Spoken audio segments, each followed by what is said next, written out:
Now, India's Prime Minister Narendra Modi, in fact, spoke to the Ukrainian President Volodymyr Zelensky today in a call that is said to have lasted for a little over half an hour. The two leaders discussed the evolving situation in Ukraine. Now, the Prime Minister appreciated the continuing dialogue between Russia and Ukraine and also thanked the Ukrainian President Volodymyr Zelensky for its government's help in evacuating the Indian nationals who are stranded in the country. Now, India has also sought the continued support from Ukraine in the ongoing efforts to bring back the remaining Indian students, mostly who are pursuing their higher studies in cities such as Sumy. The last conversation, remember, had taken place on the 26th of February, just 2 days after Russia had launched its full-scale invasion.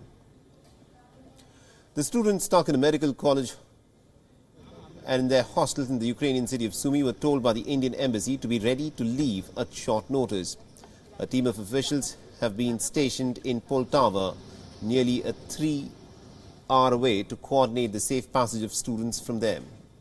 Now, evacuations from the war zone has been a huge challenge for the authorities, with students struggling in the cold with their depleting food supplies and also drinking water. Remember, earlier Russia declared a ceasefire for the cities of Kharkiv and Mariupol, amongst others, to open humanitarian corridors to allow civilians who are stranded in these cities to leave for safety. Now, India so far has been able to evacuate over 15,000 citizens in 76 flights as part of Operation Ganga. The Prime Minister will also be speaking to President Vladimir Putin sometime later in the day today, and the two leaders have already spoken at least about 2 times since the invasion began. While the focus of the talks so far has been the safety of the Indian nationals, India has emphasized the importance of sincere dialogue to bring about an end to this conflict. So this, of course, is the latest bit of information that has come in, where the Indian Prime Minister has had a conversation with the Ukrainian President Volodymyr Zelensky. The phone call between the two leaders reportedly lasted for well over half an hour, and India and Ukraine have, of course, spoken about the evolving situation in the war-torn nation. India's focus at this point of time has, of course, been the Indian nationals. Most of these are young students who had gone to Ukraine to pursue their higher studies, to bring them back home as soon as possible and as safely as possible. A lot of Indian students are stuck in places such as Sumy, and it is these students that the Indian government is, of course, trying to reach out to. And to give us more updates in terms of this phone call by the Indian Prime Minister that he held with the Ukrainian President Volodymyr Zelensky and what was discussed between the two leaders, we're joined in by Vyon Siddhantsibal, who's joining us live on this broadcast. Siddhant, bring us up to speed in terms of what was discussed between the two leaders.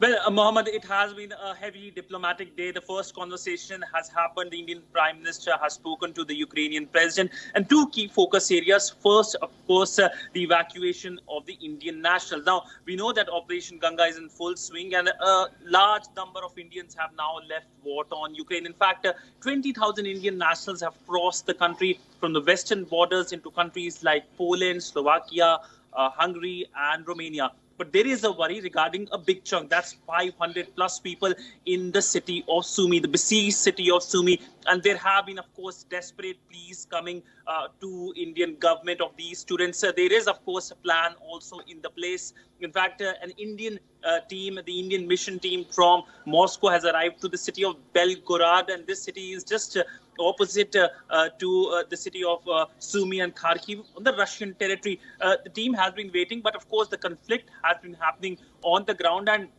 it's just not safe for the Indian nationals to just walk past it, and that is why India has been calling for a ceasefire. Now, this issue was strongly raised by the Indian Prime Minister with the Ukrainian President, calling for an early rescue and evacuation of the Indian nationals stranded in the city of Sumy. Also, we know that there is a positive development earlier today with the Russian side announcing a ceasefire for the cities of Kharkiv, Kyiv, and of course Sumy as well. 2 routes have been announced by the Russian side, which of course is a very, very encouraging and a positive development for many of these students who of course are calling for an early evacuation. Absolutely indeed, Siddhant. Thank you very much indeed for joining us and getting us all those insights in terms of the big story that we are tracking on Vyon.